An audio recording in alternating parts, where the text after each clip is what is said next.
Hello, everyone. Welcome to Sounds from the Studio, brought to you by Contemporary Craft. Contemporary Craft fosters the use of traditional craft materials such as ceramic, fiber, glass, metal, and wood to make art. Our community honors the history and heritage of craft while showcasing modern, exploratory work. And since our organization is located in Pittsburgh, PA, we decided to bring some of the stories of our exhibiting and studio artists to a broader audience by way of this podcast.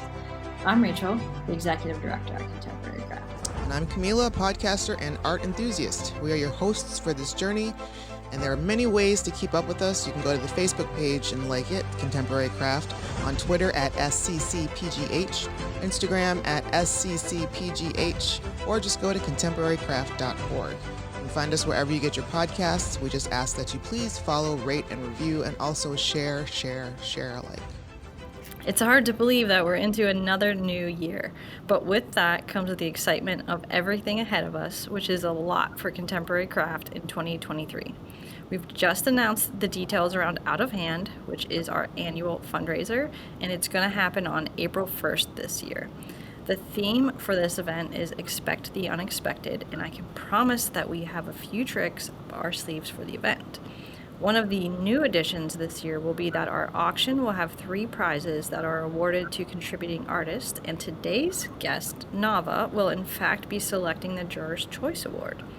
Event information and tickets are currently on our website, and a little spoiler alert, we're also soon to announce a National Artist Residency program, so I will have more about that on our next episode. Oh, that's awesome. That's exciting. All right. So let's dive right into today's episode, which is going to be a little bit different for us because instead of focusing on an artist practice, we're turning the table to talk to someone behind the scenes, an arts administrator, Jennifer-Navva Milliken. Nava. This is what we go by? We go by Nava? Sure. I take both. Okay. Well, welcome to Sounds of the Studio. How are you doing today? I'm great. Thank you. I'm happy to be here. Nava, thank you for sharing your time with us today. Over the past year and a half, we've started to get to know one another a little bit based on the work that art organizations are doing. But today, I'm excited to get to know you a little bit more as an individual and hear some of your hopes kind of for the field and the work that you're currently doing.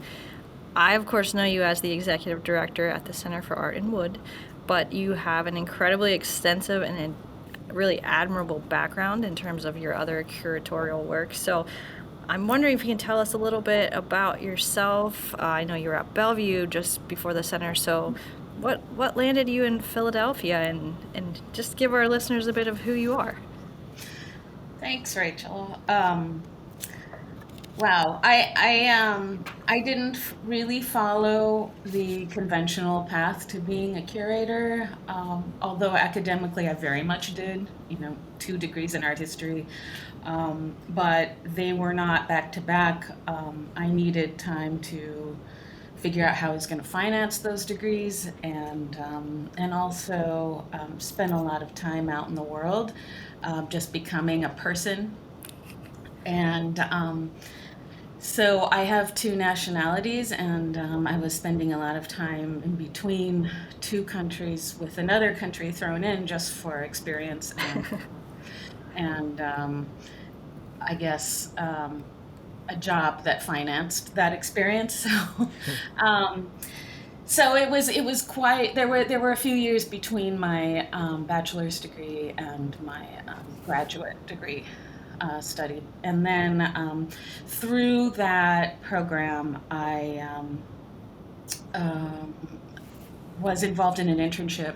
This was at the Hebrew University of Jerusalem in Israel, and through that program, I landed an internship with the Design and Architecture Department at the Israel Museum and spent a number of years there. It turned into a paid position, really doing a lot of the grunt work behind creating text for exhibitions, preparing exhibitions, and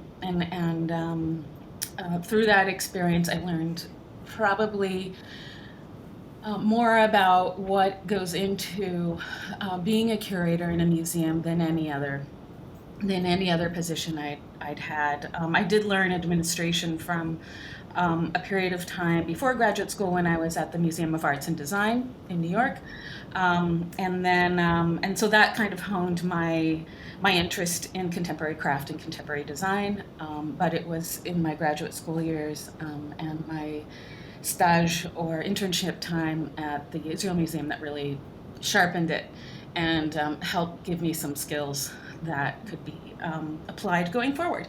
And then at some point, I figured that my time at the Israel Museum had kind of come to an end, that I'd done as much as I could there, and so I decided to open my own space. And this was a time. Let's see, this was right after.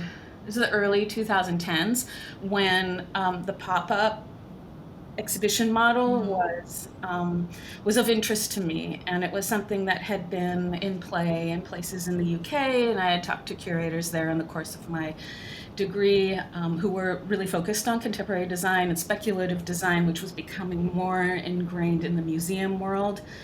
These were really good years to be studying design in the graduate school level, so I decided to bring that model to Tel Aviv, and which is a community of people who are very interested in seeing new things, new creative movements, very curious, and have fostered a dynamic scene for testing out ideas. But craft and design are really not. There was very little literacy going on there, even though the makership and the conceptual side was really strong because of the academic institutions there. So I decided to focus on local makers and bring everything into a space that didn't have any hierarchies. I would do thematic exhibitions so that I could bring in painting, sculpture, objects that connected to the functional world, and have them all kind of connect together to create one central story. Sure. And I did this in a central part of the city that got a lot of traffic, and it was wonderful. It was so financially not lucrative, but it was probably the most creatively inspiring time of my life, because it was me doing these things and testing all these ideas that I'd been focusing on in my studies, actually putting them into practice. And I felt like I was the luckiest person in the entire world to have the freedom and the accessibility to do this for like no money whatsoever. So one show turned into several shows, and then I moved back into this sort of wandering model, and I started to do exhibition projects that bounced from studio to kind of open up and give an educational view into the work that makers are doing, where they're doing it, and kind of open up discussions about craft that way. So do you mean you kind of hosted an exhibition or an event literally within the artist space and studio? Right. Actually, it was a group exhibition that took place in 5 different studios that were 5 different kind of studio models that the hosts were participating artists in the show. So one, for example, was, and the show was all based on contemporary metals. So the works were quite small and they were quite portable in that sense. So we benefited from that. But there was one studio space. The opening studio space was really in this industrial part of the city, and part of a complex of industrial studios and workshops. And then the next one was more of a gallery setting where an artist had a studio in the back. And then the next was actually a home studio. So this artist was most courageous of all, where she opened up the doors of her apartment, which was gorgeous anyway, and hosted people for a period of a month while she was hosting the exhibition. So it's the same work that you traveled to? The same work and there was an exhibition design thinking that was applied to it. So I had created, well, we're really diving into this one now, aren't we? The exhibition was titled Workspace with an E, to kind of kind of explore or invite thinking about work as something that's inspired, but also includes a lot of discipline. And in Hebrew, it sounds better. It was shulchan avodah, which means like your desk area, your desktop. And so that does sound better. I like that. Yeah. Shulchana Liban? Shulchan, which is table. Good. Which is table, and then avodah, which is work. Shulchan avodah. You got it. I love that, because the idea of how that work lives and exists in each of those spaces, especially for you, would be incredibly rewarding to see it in each of those spaces versus the patron or the visitor that might see it in only one of them. Right. Well, that was what we were really looking for, but it wasn't an initial part of the planning. It just opened up as a result of the way that I was organizing it, and that richness of where the jeweler's bench, which is a pretty universal looking space. They wherever you go internationally, jeweler's bench always kind of look the same. It's this, it's like a typical desktop, but with this little half circle notched in, and then the tools will kind of more or less be the same. But to see this same surface in a as I said, like more of a retail or gallery space, in an industrial space, in a living space, and then the last, I'm missing one, but then the last one was in Jerusalem in a historical Ottoman arts building, from where artists had studios for over 100 years. And so the beauty of that location in the larger context of Jerusalem, which is this, it's the holy city for a lot of people, and it definitely, if you've been there, you kind of, you approach it, you go up. The language around your approach to Jerusalem also involves, like, you go up to Jerusalem. When you leave Jerusalem, you go down. So all of that unfolding around looking at art that is worn on the body, that moves around from place to place with the body, but also the exhibition would move from place to place around the country. Because there were so many layers that we could invite people to discuss with us. So it was Sorry, really, I got off like track, I said, but I think for me, asking the questions is also a matter of just what I know of you. There is so much depth within the projects that you do. So just to say, like, well, I curated this or that, like, I just want to expand on, like, but it was also so much more. So thank you for letting us dive in there a little bit. I appreciate it. Yeah, I like to do that. Everything's an onion. So ultimately, at some point, you end up in Philadelphia. Yes. Okay. So yes, my husband got a green card and drug me. Sorry, I was dragged away from home, kicking and screaming. I did not want to come to the U.S., but I'm not sure that this is important to include in this discussion. But that is how I got back to the U.S. And so I landed in New York, and then, yes, I quickly ended up being appointed in the position of Curator of Craft at Bellevue Arts Museum, which was a completely different kind of environment to work in. It was an institutional environment. However, there was no collection. So this contemporary art museum was operated really as a Kunsthalle model, which is a museum that doesn't have a collection. Rather, the education and the output that the museum creates is kind of looked at as the collection, rather than a treasury of objects. So I was meant to, my title was Curator of Craft, but I was really meant to also bolster the contemporary design programming at the museum. And one of the ways that I did that was to host an exhibition looking at contemporary designer makers in the region, in the Pacific Northwest, who were quite active there. We were looking at a tri-state area plus BC. So that would be Washington, Oregon, Idaho, I guess, and BC. And we brought together, almost 30 young designers, who not only worked within a design kind of process and thinking and thinking and using design strategies to create their work, but also were hand making their work in studio, which is a really significant model that has come back in the 21st century. It's got a history, but in the Pacific Northwest, it was really something quite active that was growing in scope in the Pacific Northwest, which was not a region that was really known for its design activity prior to that time. So we did that. We did a publication. It was called the New Frontier, and learned a lot in that experience, and have really enjoyed witnessing the careers and the expansion of the work of those formative young entrepreneurs ever since. So that's been about 7 years since that project.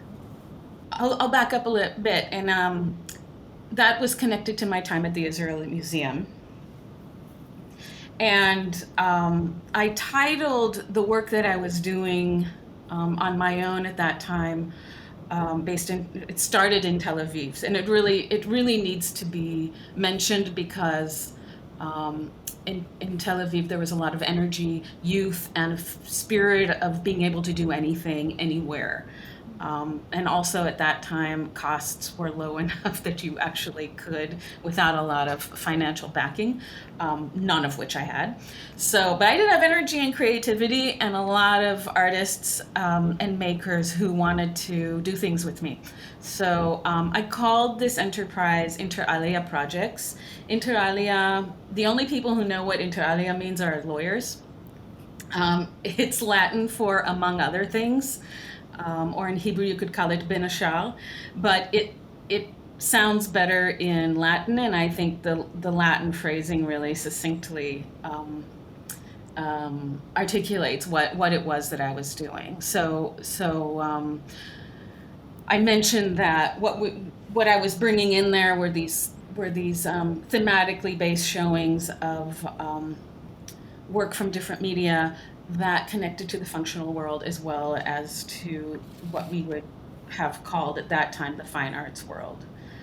So we might have like an unconventional or speculative kind of chair alongside a painting, alongside works of contemporary jewelry, alongside sculpture, and everything in between, among other things.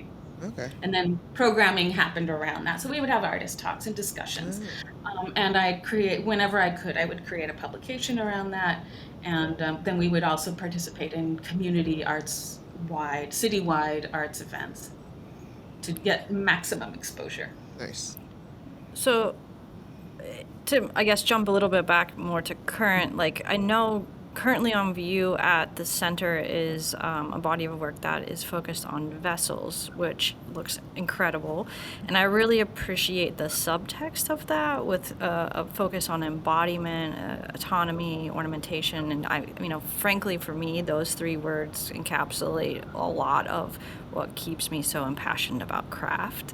But beyond this work, as I was kind of alluding to earlier, I consistently take note of the fact that your exhibitions have substance. There's something of some type of societal investigation or a focus on justice or something that is there. Can you talk a little bit about how you're choosing which topics to explore whenever you're approaching an exhibition? That is such a good question. I think I can approach it in a number of angles.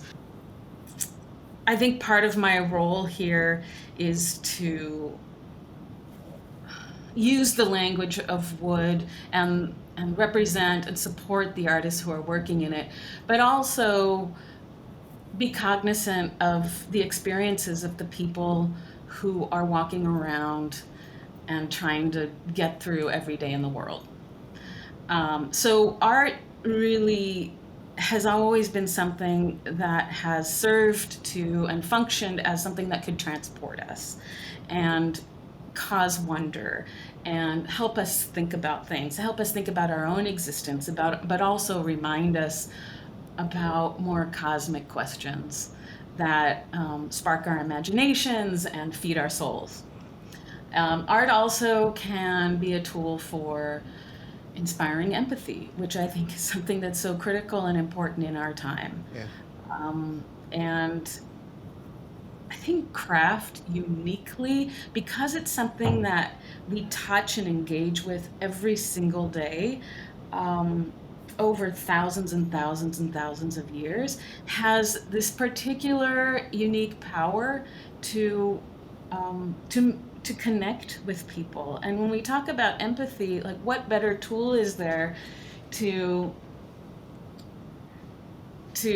make connections and bridge people who would otherwise be distant and disparate, than an object that we can all say is beautiful, that was made by a pair of hands who really cared about a material, thought about a material, and had an image in their minds of something that they wanted to make, and then made it. And then here we are living with it and looking at it and using it and touching it and smelling it and sharing it with the people that we love and surround ourselves with. And to take that object and that tradition and those thousands of years behind it and inject it with ideas that connect to the distinctive experience of our time is something that's so incredibly powerful. And it's that familiarity, that sensuality, and that universality, the sort of recognition that this is a cup, and it doesn't matter where you're from or what language you speak, you know it's a cup, you can appreciate the beauty of this particular cup as opposed to a manufactured cup. And then what happens when an artist knows how to make cups, knows about the history of cups, but also wants to talk about how a cup can also be a stand-in or a proxy for a woman's body, and then use that to educate or say something about the experience of being in a woman's body or a non-conforming genderized person's body, or talk about gender, or those things that we're discussing in society. Yeah, you know what? I really love that answer, and it really validates a conversation that I just had with a board member myself this week. We were really discussing, an upcoming exhibition that we have that will be very conceptual in nature, and slightly different than what our audience might be used to. And we were having this discussion around how is that approachable, and we really came to the place that it's approachable because it's craft, like exactly what you just said, that like there's an accessibility about this work because you still recognize the materiality of it, and so you can enter the gallery and at least understand like how that functions outside of the art to bring you to a place where then you can look at the art and not feel maybe the same level of pretentiousness that you might in a different media, because you already have a relationship with the material that maybe, hopefully, you feel more welcome to explore the societal topic or the conceptual nature of the work in itself. So thank you. I think we can look at it also in a way that I'm not totally versed in the semantics, the study of semantics, but you can look at it. Every object it contains a series of codes, right? And so a lot of those, when we have functional objects in front of us, a lot of that is deciphered already. And then beyond that, we have a tradition of ornamentation. So the work of decoding an object that is mysterious to us, that we've never encountered before, like something that we might find in the gallery or museum or exhibition space, there's already a certain amount of decoding work that's been done for you. You understand the material, you understand the object, you understand the history of the object, you have personal experience with the object. So that kind of clears the air in a lot of ways to be able to really commune with the artist and what they're trying to communicate with you. So if I could ask, whenever you are selecting the work that you're putting into an exhibition, is there ever a moment where an aesthetic or a concept would take precedence in your selection, or do they balance?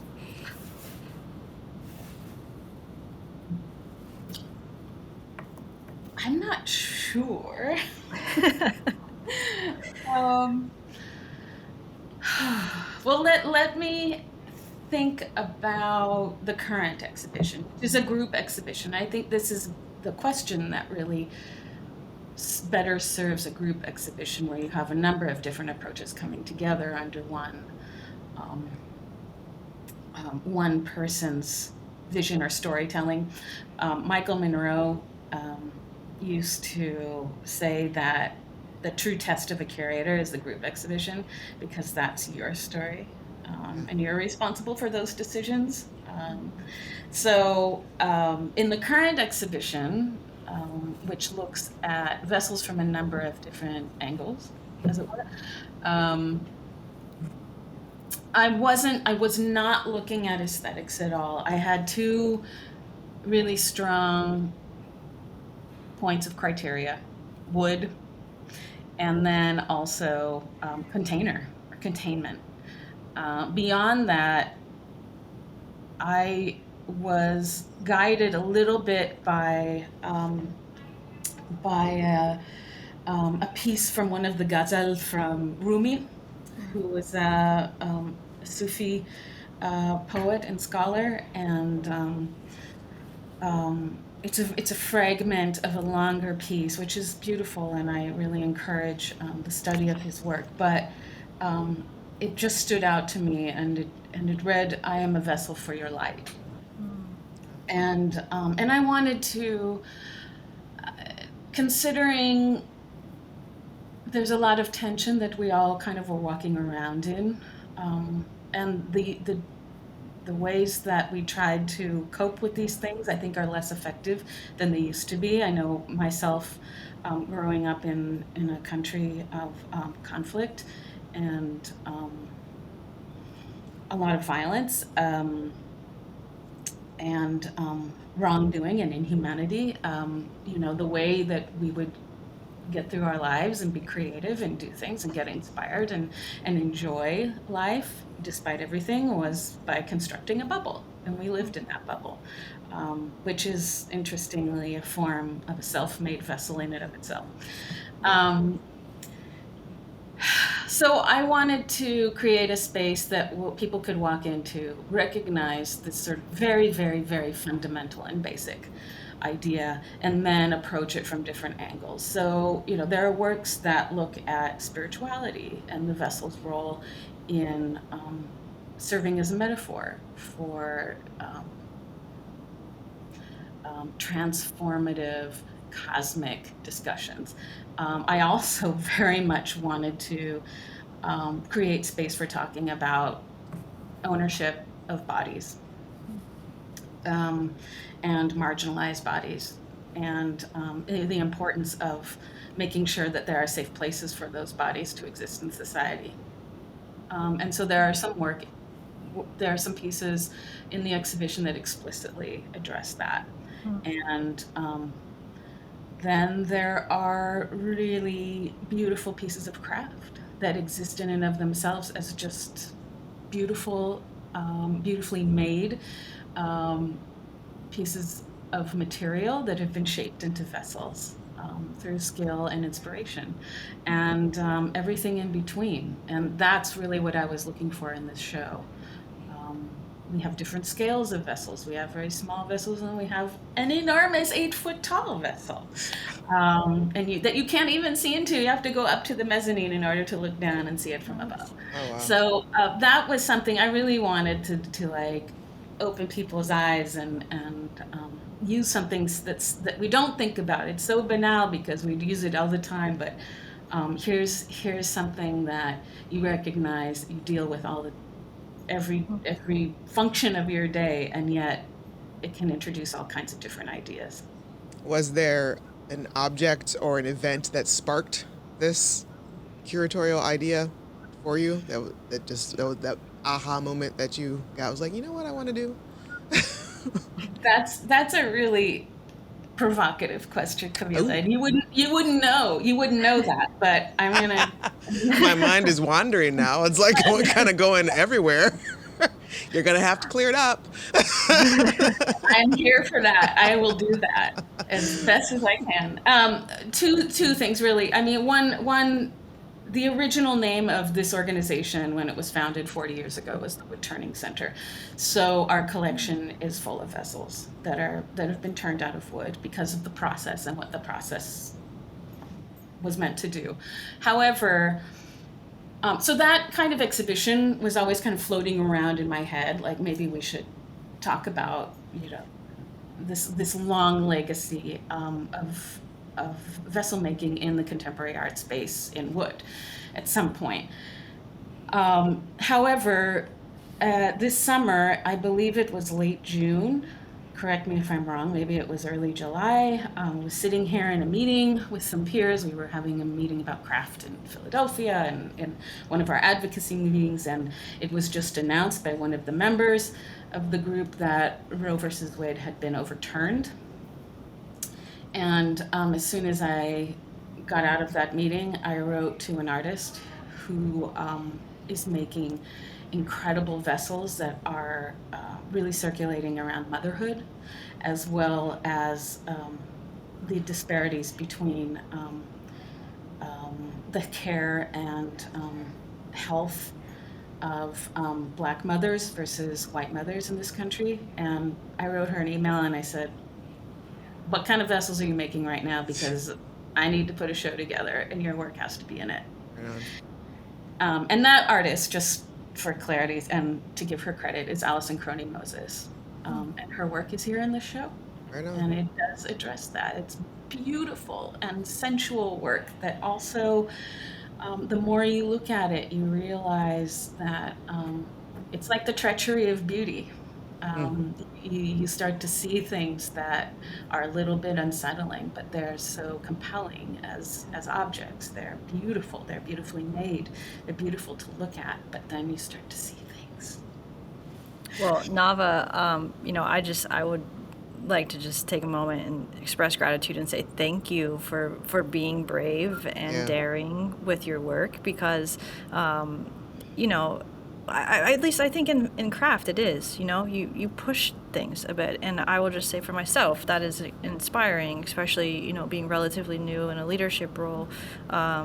It encourages me that we have the space here as well. Like, we have done it in the past, but we have the space to continue to do it as well. So thank you. Honestly, thank you for that. Which kind of leads to my next question in a way. It's a standard one for me. Do you have any mentors in the field, or anyone that you have looked up to that has encouraged your career? Now's the time. Just go ahead and give your shout outs. I mean, standing on the shoulders. Wow. Yes. I mentioned my time at the Israel Museum. My curatorial mentor, his name was Alex Ward. He was the senior curator of art, design and architecture in the museum. And he was, he was a gentleman, a Glasgowian Scotsman in all the ways. And charming, and but so thoughtful and so smart and so connected. And I think one of the things that I learned about him was how to treat artists in the role. I hadn't really had any experience of being one-on-one with artists. It was all abstract for me until working with Alex, and he really taught me, number one, don't bullshit artists. They want to hear it from you straight. Don't mess around with them. Yeah. And number two, don't waste people's time. And that sounds like such a trite thing to say, but it's really, really, really important and really deep. And he sadly died 10 years ago, a little over 10 years ago. So I think about Alex all the time, and how he really helped me develop a set of muscles to work in this field, and also, more than anyone else with whom I've had the joy of working over the years, showed me how important relationships are in our world, and your responsibility is not only to, anyone can do a studio visit and have a great time. How do you parlay that into something that is more like support? and because that's part of the job too. It isn't just that frontal part of putting together something that the public can experience. It's also how many letters of recommendation are you writing so that artists can get opportunities. How many opportunities are you sharing with artists in your world? Like, it's advocacy is a huge, huge, huge part of this work. And I learned a lot of that, my responsibility for that through Alex. Wow, who else? So many people.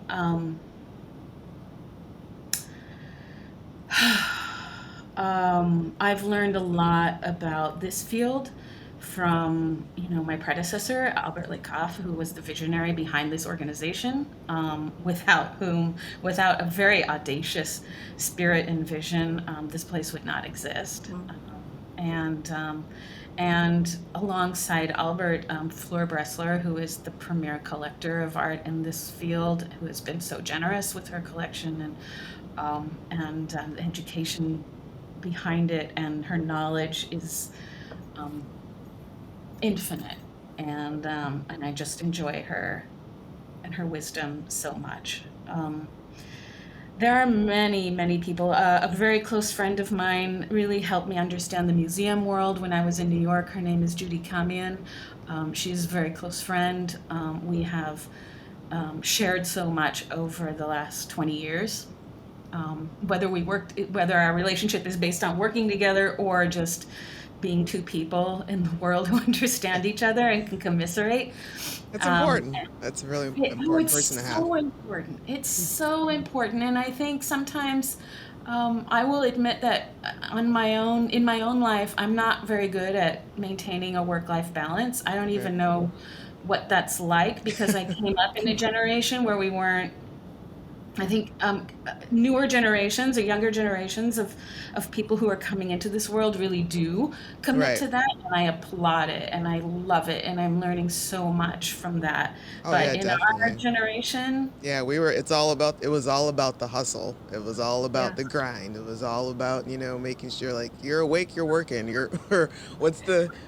For those who ever worked in retail or fast food, if you're leaning, you're cleaning. If you have time to lean, you have time to clean. So that is absolutely it. Yeah. And I think the promise was like, all the other stuff will fall into place. Yeah. Just make this a priority and then everything else will fall into place. It does not. It's discipline, just like work. You have to make sure that you are making space in your life in order to be the kind of person, have the kind of life that you want to have. Right.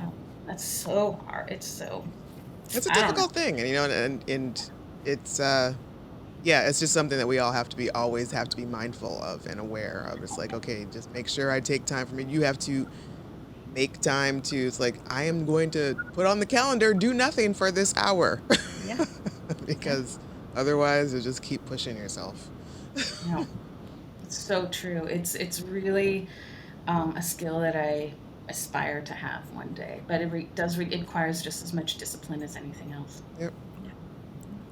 So you've got your friend who helps keep you grounded, and was there anyone else that you wanted to mention? Absolutely. I mean, I did want to say I've been so fortunate. I think this world of craft and design is incredible. My colleagues and peers are so smart. Rachel, everyone that I get to have conversation with is that every conversation is like enriching, nutritious, learning opportunity, and sustaining those relationships is just so important on every level. And I think that's a big thing about being in Philadelphia. I will say, when I moved here to take this job 4.5 years ago, I was so surprised at the community of curators here and how open it was, and how collaborative, and the sharing of information, just the energy devoted to just getting together was very, very unique. So And prior to that, you hadn't lived in Philadelphia, no, no. and so you were easy. You found it easy to go ahead and just like slide into that community. Unbelievable. I didn't have any reason to expect that. Right. So it continues to be a surprise, but I love it. This is a really fantastic city, I have to say. I have a number of friends who live in Philadelphia, and I would concur. It's a special place. People are, it seems at least, genuine and really do care for one another. Isn't it It's the city of brotherly love. Yeah.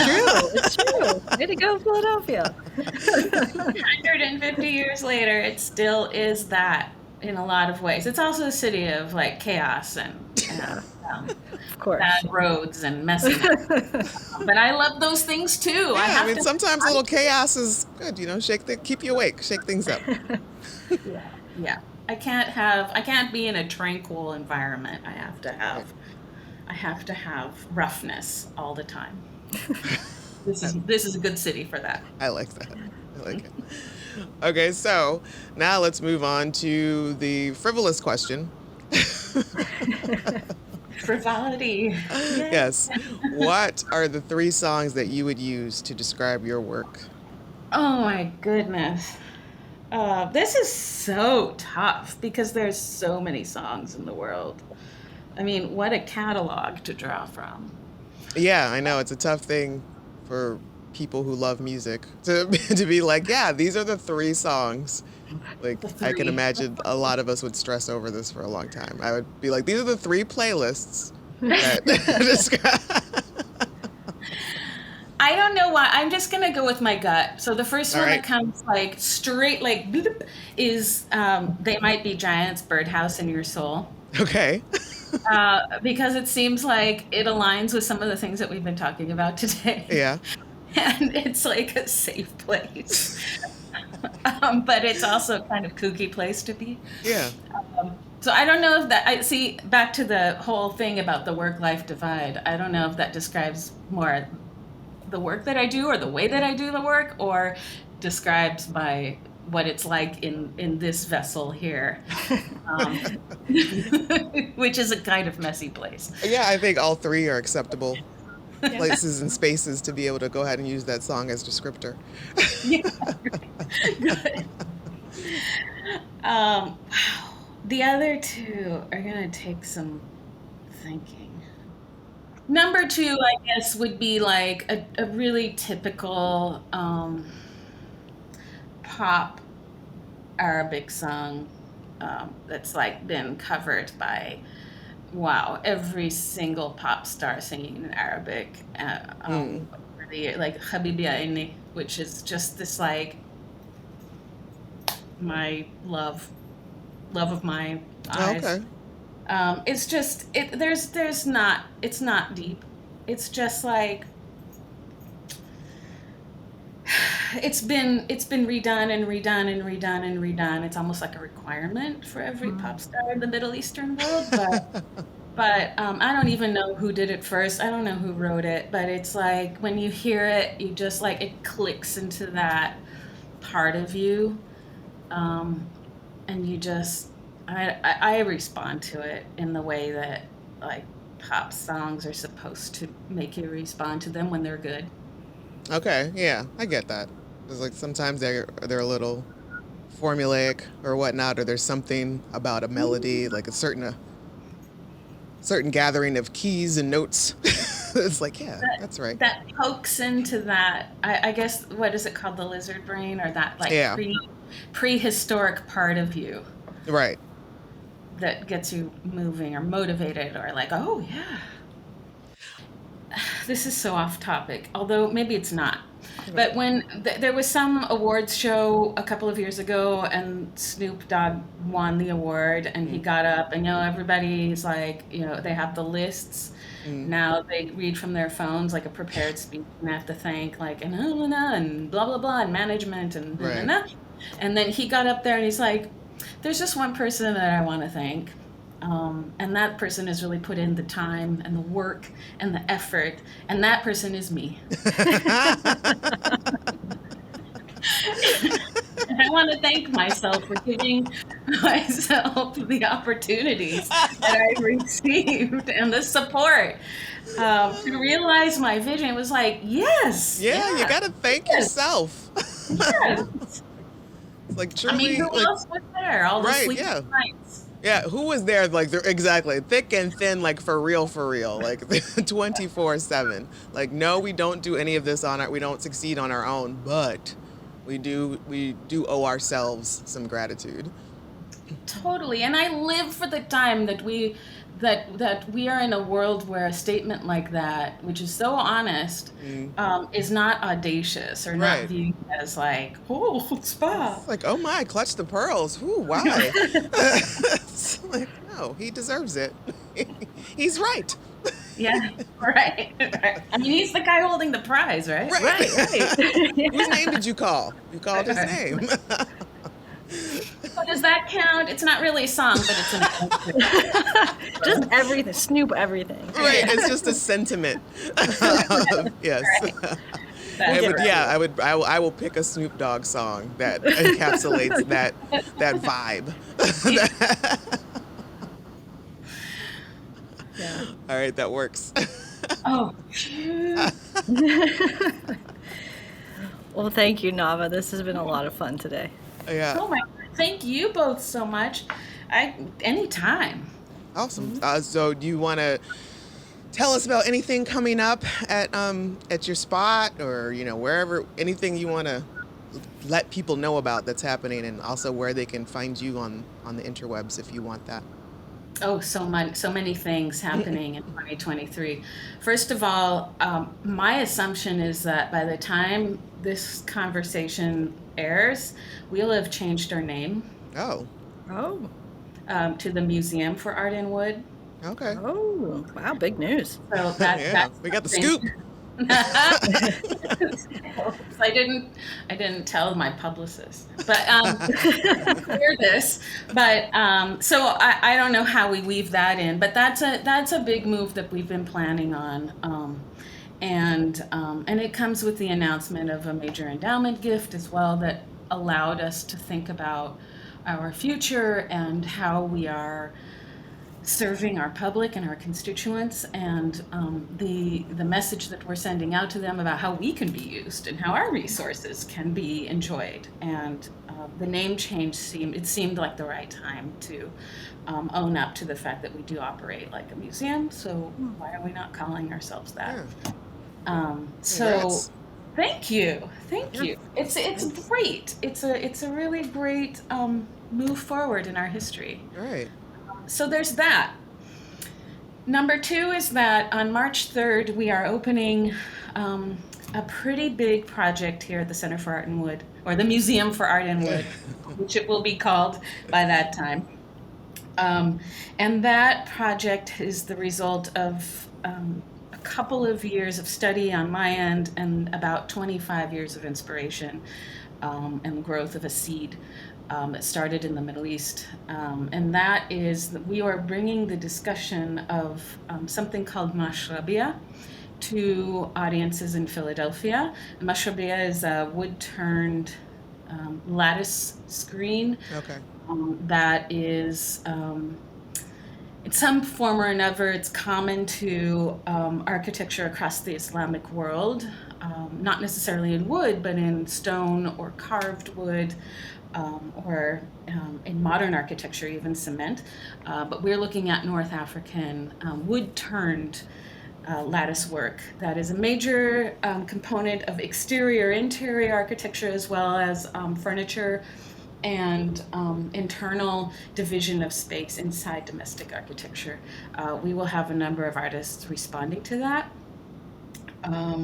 as well as a workshop set up where you can participate in the making of a mashrabiyah through wood turning, and many public programs that celebrate Egyptian and Islamic and Middle Eastern culture. Actually, I should be saying Western Asia culture. I'm trying to move away from the colonialist phrasing of Middle East.